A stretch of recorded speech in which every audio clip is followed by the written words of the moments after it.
Hi everyone, welcome to pen paper TNPSC. So video என்ன பார்க்க போகிறோம் அப்படின்னா, ஒரு அஞ்சு ஹிஸ்ட்ரி கொஷின். ஸோ மாடர்ன் இந்தியாவில் தான் ஒரு அஞ்சு கேள்வி போகிற போக்கில் ஒரு 2 நிமிஷம் பார்த்தா போதுமானது தான். சரி, இப்போ என்ன கொஷின் கொடுத்துருக்காங்க?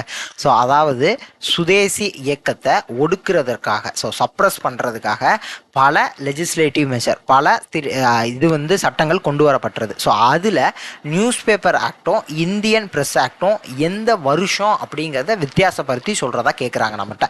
அது எந்த வருஷம், இது எந்த வருஷம் அப்படிங்கிறதான் கேள்வி. ஸோ ஆக்சுவலாக எந்த கேள்வி அப்படின்னா, நியூஸ் பேப்பர் ஆக்ட் எந்த வருஷம், இந்தியன் ப்ரெஸ் ஆக்ட் எந்த வருஷம் அப்படிங்கிறதான் கேள்வி. பட் அதை எப்படி சுற்றி வர்றாங்க அப்படின்னா, சுதேசி மூமெண்ட்டை சப்ரஸ் பண்ணுறதுக்காக, ஒடுக்கிறதுக்காக கொண்டு வரப்பட்ட சட்டங்கள், லெஜிஸ்லேட்டிவ் மெஷர்ஸில் இது ரெண்டும் கொண்டு வந்திருக்காங்க. அப்போ இந்த 2 வருஷமும், ஏன்னா இது நியூஸ் பேப்பர், இது ப்ரெஸ், கரெக்டு தானே? அப்போ அதனால இது ரெண்டையும் கம்பேர் பண்ணுறாங்க. அப்போ இந்த 2 வருஷத்துக்கும் எந்த வருஷம் அந்த சட்டம் கொண்டு வரப்பட்டது, எனாக்ட் பண்ணப்பட்டது அப்படிங்கிறத வச்சு அந்த வருடத்தை வேறுபடுத்துக அப்படிங்கிறதா கேள்வி. நான் ஃபஸ்ட்டு கேள்வியை சொல்லிடுறேன், உங்களுக்கு ஆன்சர் தெரியுது அப்படிங்கிற பட்சத்தில் ஆன்சரை நோட் பண்ணிக்கோங்க. அதுக்கப்புறம் நம்ம ஆன்சரை செக் பண்ணிக்கலாம். சரி, இப்போ ரெண்டாவது கொஷின் என்ன சொல்கிறாங்க? லார்டு கர்சன் பல அட்மினிஸ்ட்ரேட்டிவ் சேஞ்சஸை கொண்டு வர்றாரு 1905 பிரிவினைக்கு முன்பாக. ஸோ 1905 வங்க பிரிவினை, அதற்கு முன்பாக பல்வேறு நிர்வாக சீர்திருத்தம்னு சொல்ல முடியாது அதை, ஏன்னா சீர்திருத்தம் அப்படிங்கிற பக்கத்தில் சீர்திருத்தம் அப்படிங்கன்னா அது நல்ல மீனிங்கில் நம்ம எடுத்துக்கிட்டோம். பல நிர்வாக மாற்றங்களை கொண்டு வர்றாரு, இது கரெக்டான வார்த்தையாக இருக்கும். அப்போ பல நிர்வாக மாற்றங்களை கொண்டு வர்றாரு. அதன்படி எந்த 1904 சட்டத்தின் பிரகாரம் கல்கத்தா யூனிவர்சிட்டி கவர்மெண்ட்டினுடைய நேரடி கட்டுப்பாட்டுக்கு வருது அப்படிங்கிறதா ரெண்டாவது கேள்வி. ஸோ ஆக்சுவலாக இது என்ன கேள்வி அப்படின்னா, கல்கத்தா யூனிவர்சிட்டி கவர்மெண்ட்டோட நேரடி கட்டுப்பாட்டுக்கு எந்த சட்டத்தின் மூலமாக கொண்டு வந்தாங்க அப்படிங்கிறதான் கேள்வி. பட் அதை எப்படி கொண்டு வராங்கன்னா, ஃபர்ஸ்ட் ஒரு லைன் சொல்கிறாங்க, என்ன? அட்மினிஸ்ட்ரேட்டிவ் சேஞ்சஸ், நிர்வாக மாற்றங்கள் லார்டு கர்சன் கொண்டு வர்றாரு. அதில் ஒன்று இது. அதன் பிரகாரம் எந்த 1904 சட்டத்தின்படி கல்கத்தா யூனிவர்சிட்டி கவர்மெண்ட்டோட நேரடி கண்ட்ரோலுக்கு கொண்டு வரப்பட்டது அப்படின்னு கேட்குறாங்க. ஓகேவா? சரி, இப்போ மூணாவது கொஸ்டின். பெங்கால் அஃபிஷியலாக என்னைக்கு பிரிக்கப்பட்டது அப்படின்னா 16 அக்டோபர் 1905. இந்த தினத்தை என்னவா டிக்ளேர் பண்ணுறாங்க அப்படிங்கிறதான் கேள்வி. ஓகேவா? இது மூணாவது கேள்வி. நான்காவது கேள்வி என்ன? Which important news paper founder, எந்த முக்கியமான நியூஸ் பேப்பரினுடைய நிறுவனர் சுதேசி இயக்கத்தை பற்றி இப்படி ஒரு ஸ்டேட்மெண்ட் சொல்றாரு? Swadeshi is a revolt against their state of independence in all branches of national life. So ஆக்சுவலாக அது தமிழில் அனைத்து தளம் அப்படிங்கிற ஒரு வார்த்தை வரும். அனைத்து தளத்திலையுமே தங்களினுடைய டிபெண்டன்ஸுக்கு எதிரான ஒரு புரட்சி அப்படிங்கிற மாதிரி அந்த வார்த்தையை கொண்டு வருவாங்க. ஸோ அந்த அனைத்து தளம், ஆல் பிரான்ச்சஸ் அப்படிங்கிற அந்த வார்த்தையை நம்ம நோட் பண்ண வேண்டியது இருக்குது. ஸோ அப்போ யார் இதை சொன்னாங்க அப்படிங்கிறதான் கேள்வி. அதுக்கு நமக்கு இன்னொரு க்ளூவும் கொடுக்குறாங்க.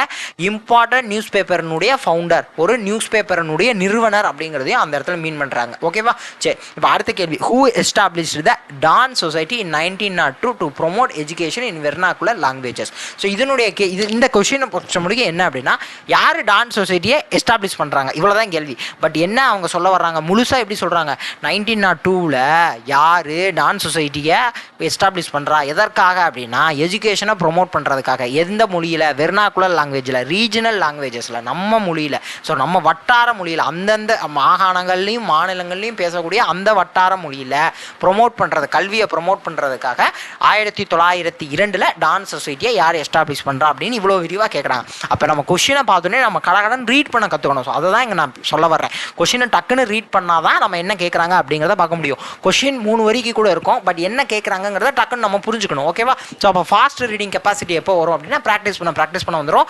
நம்ம படித்ததை நல்லா ரிவைஸ் பண்ண அது நமக்கு வந்துடும். ஓகேவா? சரி, இப்போ ஃபஸ்ட்டு கொஸ்டினுக்கான answer newspaper act, Indian press ஆக்ட்ப்பா. Newspaper act 1998, press act 1910. So ஏற்கனவே சொல்லியிருக்கேன், ப்ரெஸ் 10 அப்படின்னு ஞாபகம் வச்சுக்கணும். ப்ரெஸ் 10 ஞாபகம் வச்சுக்கணும். அதற்கப்புறம் எந்த 1904 சட்டத்தின் மூலமாக கல்கத்தா யூனிவர்சிட்டி கவர்மெண்ட்டினுடைய நேரடி கண்ட்ரோலுக்கு வருது அப்படின்னா, யூனிவர்சிட்டி ஆக்ட் ஆஃப் 1904, யூனிவர்சிட்டி ஆக்டின் மூலியமாக கொண்டு வர்றாங்க. ஸோ நிறைய பேர் கல்கத்தா கார்பரேஷன் ஆக்ட் அப்படின்னு ஒன்று இருக்குப்பா, அதை கன்ஃபியூஸ் பண்ணிக்குவாங்க. ஏன்னா கல்கத்தா யூனிவர்சிட்டி கல்கத்தா கார்பரேஷன் அப்படின்னு சொல்லி கன்ஃபியூஸ் பண்ணிக்குவாங்க. அதை கன்ஃபியூஸ் பண்ணிக்காதீங்க.